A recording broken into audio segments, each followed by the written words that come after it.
Hello and welcome back to cricket on loop. मैं हूं रोहान नदीम, मेरे साथ है Mazhar Arshad and we are here to discuss all the latest happenings in cricket that have been on loop since a while. और of course अभी आगे भी जो है क्रिकेट का सीजन जो है वो पैक्ड नज़र आ रहा है, पाकिस्तान में भी, दुनिया भर में। Of course there is a world cup coming up, so all the focus is on that. हमने काफ़ी डिस्कशन की है स्क्वाड पे भी वर्ल्ड कप के। पहले बात करते हैं Mazhar on the recently concluded England series. 7 T20 matches were played in Lahore and the result of the series was 4-3 in favor of England. अभी ख़त्म हो गई ये सीरीज। परफॉर्मेंसेस देखते हुए, इंटेंट देखते हुए, do you think this was a fair result, a good effort from Pakistan? I think 4-3 जो है वो पाकिस्तान के जो फैंस हैं, पाकिस्तान के लिए ओवरऑल तो अच्छा नहीं है, लेकिन एक कंपेटिटिव सीरीज हुई। मोइन अली मोइन अली ने तो थे। ये बोला है कि ये 6-1 भी हो सकता था, जो कि आई थिंक मोइन अली ने और भी बहुत कुछ बोला है जिसके बारे में मैं भी आई थिंक उनकी भी बात जो एक करेंगे। असेसमेंट है वो फेयर असेसमेंट है, क्योंकि जो इंग्लैंड जो 2 मैचेस हारा था, जिसमें कि पाकिस्तान के बॉलर्स ने एंड पे जो है वो डेथ ओवर्स में काफ़ी अच्छी बॉलिंग की थी, और रिलेटिवली जो एक आप कह लेंगे छोटे टोटल्स थे, उनको जो है पाकिस्तान ने अच्छे तरीके से डिफेंड किया था। तो शायद वो मोइन अली उस कॉन्टेक्स्ट में कह रहे थे कि अगर वो उनकी बैटिंग अगर फुल पोटेंशियल के ऊपर खेलती तो वो सीरीज़ जो है 6-1 हो सकती थी। लेकिन आई थिंक ज़्यादा अगर आप देखें, जो सीरीज़ को डोमिनेट किया है वो इंग्लैंड ने ही किया है, क्योंकि जो इंग्लैंड के विनिंग मार्जिन्स थे वो बड़े थे, और पाकिस्तान के जो विनिंग मार्जिन, जो पाकिस्तान 3 मैचेस जीता भी है, वो बड़े क्लोज मार्जिन से जीता है। तो आई थिंक कि आप अपनी जब होम कंडीशंस में खेल रहे थे, और पिछले 1 साल में पाकिस्तान का रिकॉर्ड भी अच्छा था, तो उसको, और फिर ये इंग्लैंड की जो है वो फुल स्ट्रेंथ टीम नहीं थी। पाकिस्तान ने भी कुछ प्लेयर्स को रेस्ट करवाया, but still I think Pakistan जो है वो थोड़ा सा, आई मीन टीम जो है वो यकीनन जो है वो डिसअपॉइंट होगी कि पाकिस्तान एशिया कप के बाद जो है वो एक और सीरीज हार गया। टीम भी, फैंस भी, कैप्टन जो थे वो खुद भी डिसअपॉइंटेड साउंड कर रहे थे of course in the press conference, जहाँ पे उन्होंने ये कहा था कि हमारे आगे ये वीकनेसेस आई हैं, इन पे हम काम ज़रूर करेंगे, ज़रूर डिस्कशन होगी। लेकिन डू यू थिंक कि so close to the world cup ये स्टेटमेंट क्या शो करती है कि अभी भी एरियाज़ पे डिस्कशन होगी, और ये वही एरियाज़ हैं मज़र जिनके जो काफ़ी टाइम से एक्सपोज्ड हैं, not just Asia cup, earlier this year even with in the West Indies series हमने ओडीआईज में भी देखा कि एक स्पेसिफिक इशू है विद द नंबर 4 नंबर 5। और आई थिंक कि जितनी बॉलिंग हमारे सामने ज़बरदस्त आ गई है, हमारी जो हिडन, जो हमारी बेंच स्ट्रेंथ थी, हमारी अच्छी तरह टेस्ट हो गई है, उतनी ही बैटिंग जो है वो एक्सपोज भी हुई है। आई थिंक कि पिछले तकरीबन 1.5-2 साल से जो है वो पाकिस्तान को ये इशू चल रहा है।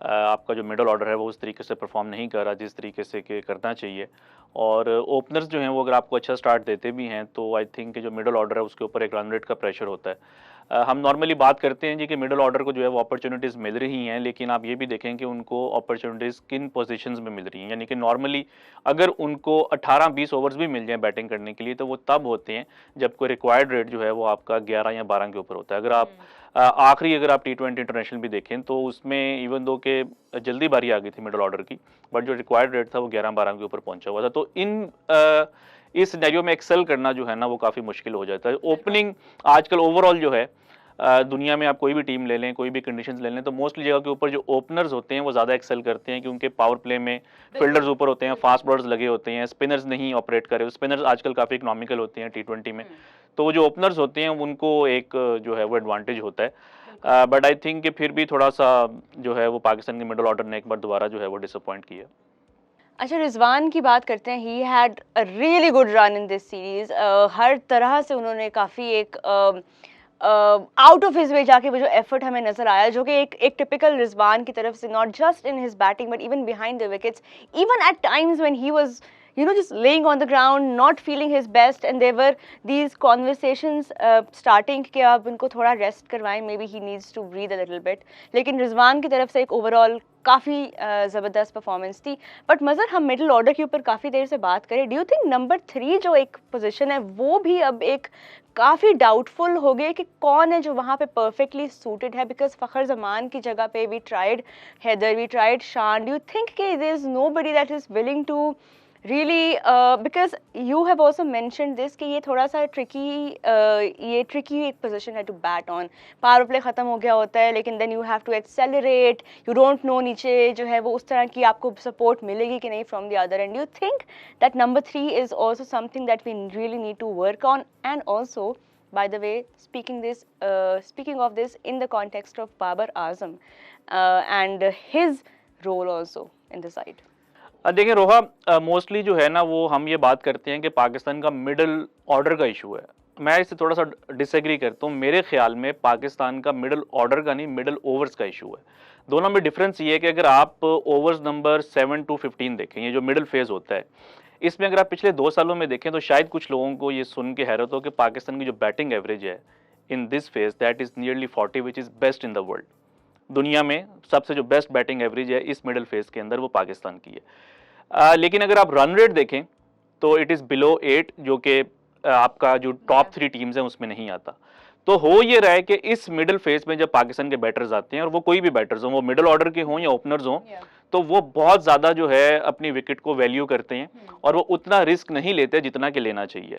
इसके बरक्स अगर हम दूसरी टीम्स को देखें तो उनकी एवरेजेस आप देखें इस फेज के अंदर कम है, लेकिन उनके जो रन रेट है या जो स्ट्राइक रेट है वो ज़्यादा है। तो इस फेज के अंदर आपने ज़्यादा रिस्क लेना है। अब आपके वो ओपनर्स बैट कर रहे हो, नंबर 3 का बेशक नंबर 3 का बैट्समैन हो, जब वो ज़्यादा रिस्क लेंगे, एवरेज कम होगी, रन रेट ज़्यादा होगा।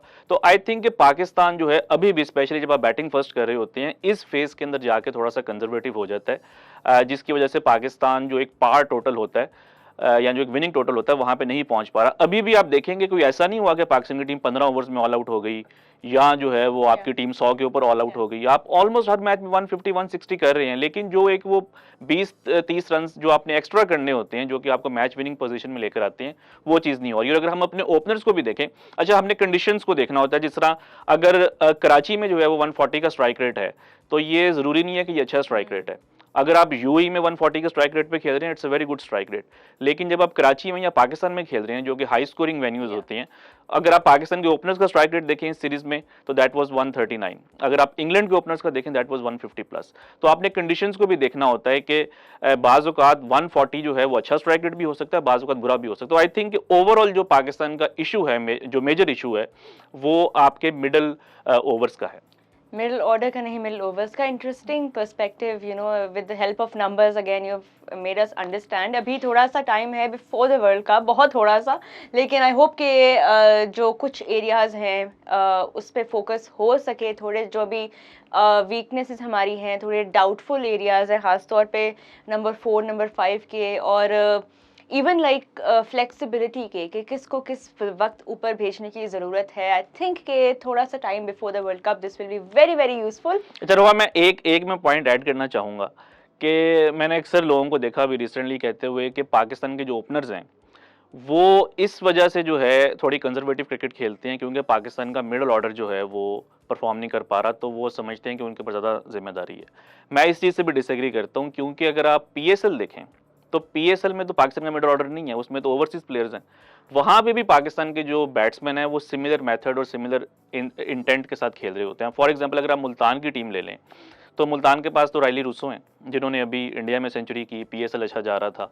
उनके पास टिम डेविड थे, खुशदिल शाह इन फॉर्म थे, बट स्टिल मुल्तान के जो ओपनर्स हैं उनका मेथड ऑफ प्लेइंग वही था जो कि पाकिस्तान का। इसी तरह आप कराची किंग्स को ले लें, उनके पास लुइस ग्रेगरी थे, उनके पास नबी थे, शर्जील भी जो है वो नंबर 3 के ऊपर आए, और कासिम अकरम भी जो है वो अच्छी फॉर्म में थे, तो जो क्लार्क थे उनके पास, बट स्टिल अगेन उनका जो मेथड था वो थोड़ा कंजर्वेटिव था। तो आई थिंक सस्टेनेबल नहीं था।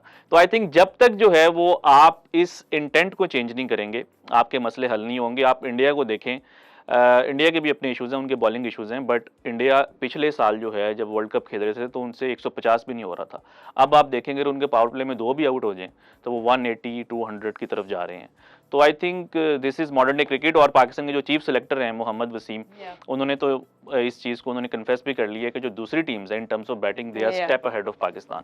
अब पाकिस्तान ने वो स्टेप कैसे लेना है, that will come with the intent. I guess we all share that opinion. India की आपने बात की तो let's move on to India and South Africa. India अच्छे मोमेंटम में इस वक्त है, you know, beating South Africa right before the world cup. Of course अभी उनके आगे ओडीआईज भी हैं, but this will be a big big confidence for their team, जो कि अभी उनकी रिसेंटली इंजरीज वहाँ पे भी काफ़ी हो रही हैं, तो this will really give them some confidence. बिल्कुल, आई थिंक कि साउथ अफ्रीका एक तो फुल स्ट्रेंथ थी, उन्होंने जो है वो मतलब कि एक क्वालिटी क्रिकेट खेली और अच्छी टीम है। अब कहा जा रहा है कि साउथ अफ्रीका शायद फेवरेट भी होगी वर्ल्ड कप में, एक तो वो रन्स भी कर रहे हैं, उनकी बॉलिंग भी स्ट्रांग है। तो इंडिया अपनी होम कंडीशंस में तो नॉर्मली अच्छा ही खेलता है। I think when it comes to home conditions India they are maybe the best team in the world. But ये है कि टूर्नामेंट का प्रेशर और फिर उस सिचुएशन में खेलना वो एक डिफरेंट चीज़ है। बट आई थिंक ये कहना ठीक होगा कि एटलीस्ट इंडिया जो है वो ये मैचेस जीतने के बाद उनमें ज़रा कॉन्फिडेंस आएगा, इवन दो कि बुमराह को वो मिस करेंगे, डेथ ओवर्स के इश्यूज उनको भी हैं, जिस तरह पाकिस्तान को मिडल ओवर्स के इश्यूज हैं, इंडिया को डेथ ओवर्स के इश्यूज हैं बॉलिंग में। But I think India even जो कुछ मैचेस हार भी रहा है तो वो एक अच्छी इंटेंट के साथ क्रिकेट खेल रहे हैं, इनोवेटिव हो रहे हैं वो। उन्होंने काफ़ी अपना बैटिंग ऑर्डर भी चेंज किया, दिनेश कार्तिक को ऊपर भेजा, सूर्या कुमार यादव बहुत अच्छी फॉर्म में है। तो आई थिंक कि इंडिया जो है वो एक अच्छे कॉन्फिडेंस के साथ इस वर्ल्ड कप में जाएगा। डेफिनेटली एक बहुत एक्साइटिंग कॉन्टेस्ट होगा, of course Pakistan versus India, the big game coming up on the 23rd. We're all waiting eagerly for that. But as we mentioned कि before the World Cup we have another series just sandwiched between these two series that we talked about अभी. New Zealand में tri series हो रही है, Pakistan, New Zealand and Bangladesh. 7 matches हैं total इस series में। पाकिस्तान जो है उनकी क्या तैयारी होगी, specially since they playing in New Zealand, conditions का क्या कितनी सिमिलैरिटी होगी, कितने डिफरेंसेस होंगे और क्या कैसी प्रेपरेशन होगी ये essentially for the world cup? देखिए, मैच प्रैक्टिस पाकिस्तान को मिल जाएगी, अगर जीतते हैं तो कॉन्फिडेंस भी आ जाएगा। कंडीशंस जो हैं वो थोड़ी सी डिफरेंट होती हैं। Australia is a difficult I place really for hope कि बैटर्स। मैच प्रैक्टिस के साथ साथ कैच प्रैक्टिस भी हो, because we really really do need that. वो भी हमने अभी बात नहीं की, लोगों ने कहना हम सिर्फ तनकीद कर रहे हैं आज के एपिसोड में, but I think world cup से पहले तरफ आई थिंक कि पाकिस्तान को बांग्लादेश के साथ भी खेलना है, न्यूजीलैंड के साथ भी है, बट ये है कि थोड़ा सा न्यूजीलैंड जो है ना वो एक बड़ी हाई स्कोरिंग जो है वो जगह है। अगर आप पिछले 5 सालों में देखें तो वहाँ पे जो ओवरऑल जो बॉलिंग इकोनॉमी है वो that is nearly 9, the highest in the world in any country. तो इसका मतलब है कि आपके बॉलर्स को जो है वो मार पड़ सकती है। लेकिन क्राइस्ट चर्च देन एक ऐसा वेन्यू है जहाँ पे कि बाउंड्रीज जो हैं, नॉर्मली न्यूजीलैंड के जो ग्राउंड्स हैं वो काफ़ी छोटे होते हैं, बाउंड्रीज छोटी होती हैं, लेकिन क्राइस्ट चर्च एक ऐसा ग्राउंड है, हाई स्कोरिंग वेन्यू है, अच्छे रन होते हैं। वहाँ पे भी विमेंस वर्ल्ड कप का फाइनल हुआ था तो ऑस्ट्रेलिया ने 350 रन कर दिए थे, बट वहाँ पे छक्के ज़रा थोड़े मुश्किल से लगते हैं क्योंकि बाउंड्री रिलेटिवली जो है थोड़ी सी बड़ी है। तो आई थिंक कि पाकिस्तान के लिए अच्छा है, मैच प्रैक्टिस होगी, बॉलर्स जो हैं वो ज़रा थोड़ा सा रिदम में आएंगे। बट ये है कि जब आप ऑस्ट्रेलिया जाएंगे तो कंडीशंस थोड़ी सी जो है वो डिफरेंट होंगी और ऑब्वियसली वहाँ पे हर टीम जो है वो अपने फुल स्ट्रेंथ के साथ खेल रही होगी। तो बट आई थिंक टीम के लिए अच्छा है कि उनको वर्ल्ड कप से पहले जो है थोड़ी सी प्रैक्टिस मिलेगी। अच्छा, let's talk about Haris Rauf for a bit. He has been the star of this series against England. बहुत शार्प कर दिया उन्होंने अपनी लेंथ को भी, and then you know the way he is not leaking runs any more that the way that he used to. उनका एक problem पहले होता था कि he would give away a lot of runs, wickets तो वो हमेशा से ही ले रहे होते थे। अब उन्होंने काफ़ी इंप्रूवमेंट की है, एंड उनकी जो ये स्टेटमेंट थी that he is very very confident about bowling in Australia. Of course Melbourne Stars के साथ खेले भी हैं वो, तो he has a bit of experience, home ground है उनका, that's what he said. तो ये do you think Haris Rauf will be the star bowler of this World Cup? देखिए, उनकी विकेट टेकिंग एबिलिटी के ऊपर तो किसी को भी शक नहीं था। अगर आप उनका रिकॉर्ड देखें since his debut in T20 has no fast ball in the world has more wickets than Haris Rauf. Economy का उनका इशू था, लेकिन वो शुरू के ओवर्स में था, डेथ ओवर्स में तो हमेशा से वो अच्छी बॉलिंग करते थे। अब ये है कि उनको आप जिस भी फेस में लेकर आए वो अच्छी बॉलिंग जो है वो कर रहे हैं। लेकिन रोहा, सबसे इंटरेस्टिंग बात ये है कि आज से मे बी 1 साल पहले जो है हारिस रऊफ को जितनी तनकीद का सामना करना पड़ता था, स्पेशली सोशल मीडिया के ऊपर, नहीं मैं तो उनको सपोर्ट करता था। मेरी तो वीडियोस जो हैं वो इसी प्लेटफॉर्म के ऊपर मौजूद हैं जिसमें मैंने बात की थी कि आप अगर इनका इकोनॉमी देखें डेथ ओवर्स में, so that is among the like जो बेस्ट जो बॉलर्स हैं डेथ ओवर्स की, उसमें जो है उनका शुमार होता है। बस फील्डर्स थोड़ा सा साथ दे दे अगर तो Fielders- कहाँ तक पहुंच जाएंगे इस टाइम। फील्डर्स को यकीनन जो है थोड़ा साथ देना पड़ेगा, फिर उनके विकेट्स जो है वो मजीद ज़्यादा हो जाएंगी। लेकिन मुझे हैरत ये होती है कि हम लोग जो है वो प्लेयर्स को इतने ज़्यादा हमारे पास जो है वो एक्सपीरियंसेस हैं कि आप देखेंगे प्लेयर को जब थोड़ा टाइम देते हैं तो वो इम्प्रूव कर जाता है। आपके सामने नसीम शाह की एग्जांपल है, हारिस रऊफ की एग्जांपल है, to an extent Asif Ali भी हैं, रिजवान है जो आज दुनिया के नंबर 1 बैटर हैं। आप देखें उनका भी स्टार्ट इतना अच्छा नहीं था, लेकिन फिर भी जो है हम अक्सर एक जो नया प्लेयर आता है उसको इतना तनकीद का निशाना बनाते हैं, जिस तरह अभी खुशदिल शाह के साथ जो हो रहा है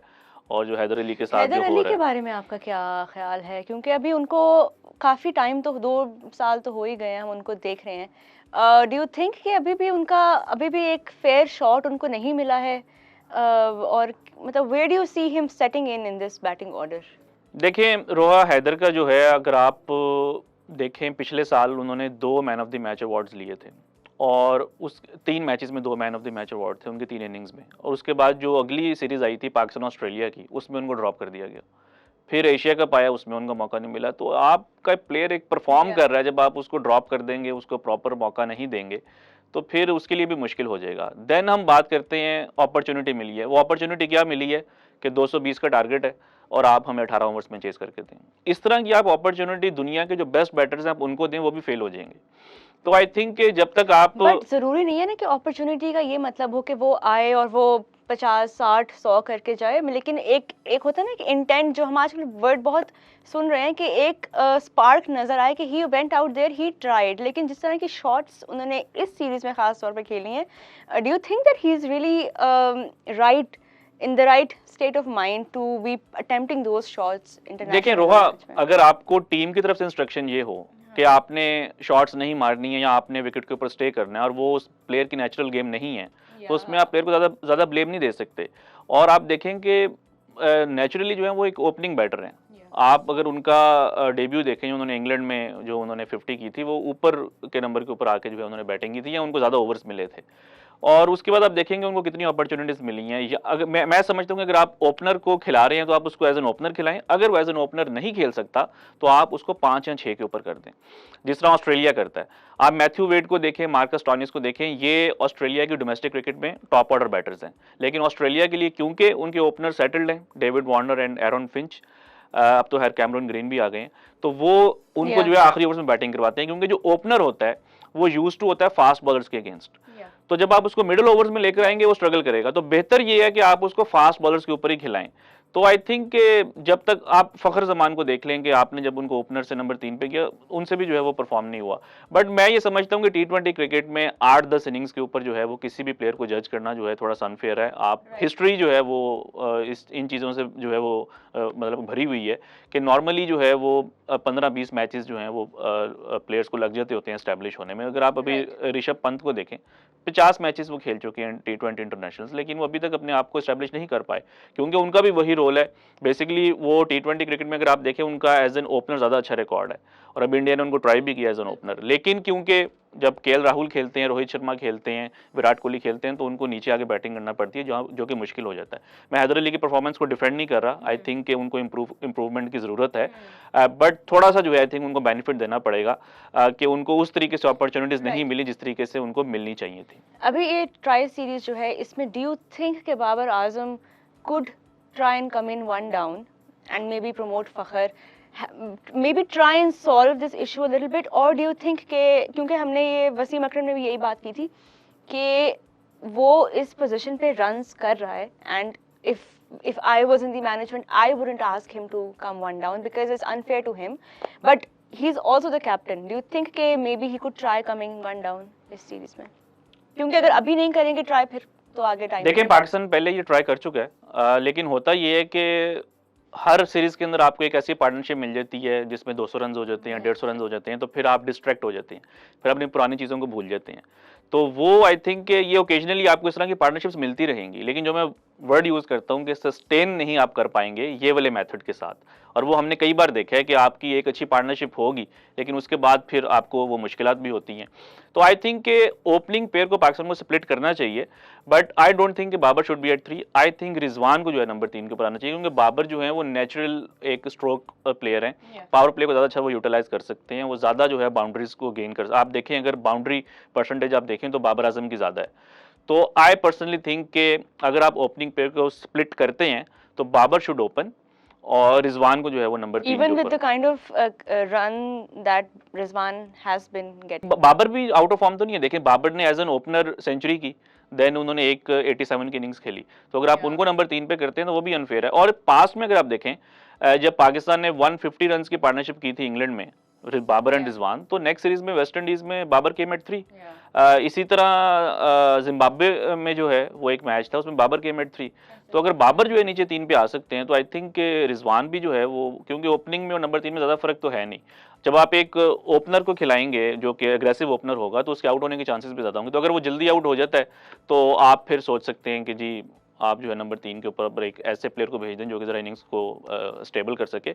बट आई थिंक अगर आपने ओपनिंग प्लेयर को स्प्लिट करना है, तो मेरे नज़र में जो है बाबर जो है उनको ओपन करना चाहिए, रिजवान जो है वो नंबर 3 के ऊपर आ सकते चलें, let's move on to the women's cricket team. Of course Asia cup इस वक्त जारी है, women's Asia cup, and Pakistan have gotten off to a great start.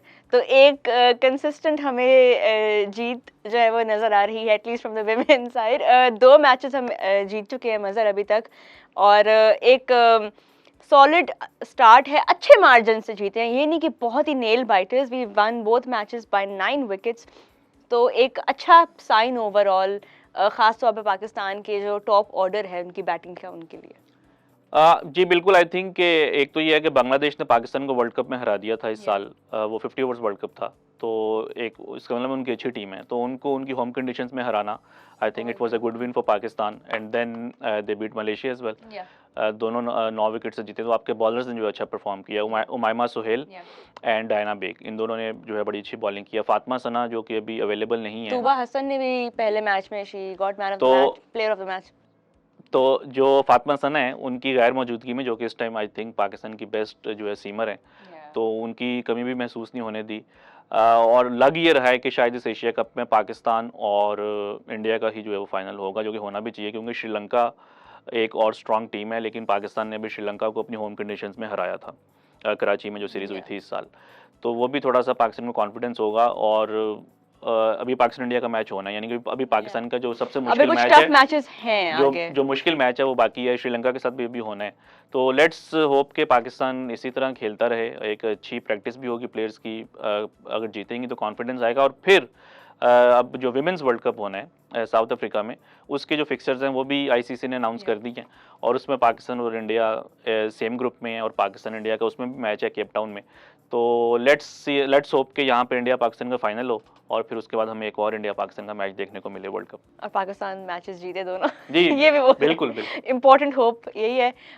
But speaking of hope, a lot of hope is attached to both these teams, men's and women's, और a lot of cricket. लेकिन पाकिस्तान के जो players हैं उनको जरा थोड़ा सा एहतियात से जो है बैटिंग करना होगी अपने विकेट को देके, क्योंकि इंडिया वाले आजकल नॉन स्ट्राइकर को भी ये आप किस रन आउट टीम कर को देते बोल रहे हैं? लड़कियों को बोल रहे हैं कि लड़कों को बोल रहे हैं कि दोनों को बोल लड़कियों की टीम को, क्योंकि वैसे तो दोनों के लिए होना चाहिए, लेकिन इंडिया की टीम ने जो है वो करेज दिखाई। आई थिंक दीप्ति शर्मा ने बड़ा अच्छा जो है Oh, हाँ, वो, we didn't discuss that. उन्होंने बड़ा अच्छा जो है उन्होंने What Charlie are dean your को, thoughts on the run out देखिए- at the non-strikers? देखिए, end? it's I will a- not call it. देखें इट्स अ लीगल डिसमिसल, इसमें तो कोई शक नहीं है। आपकी जो प्लेइंग कंडीशंस हैं, जो लॉज हैं, वो इस चीज को इनकरेज If करते it is हैं। a legal dismissal, why is there so much cry about like it being unfair, yeah, not in spirit of the game? I don't understand कि देखिए रोहा, English media खास तौर पे जो बॉलर है वो अगर 1 इंच भी अपना पाँव आगे ले जाए तो वो penalize होता है, yeah. पेनलाइज होता है, उसको नो बॉल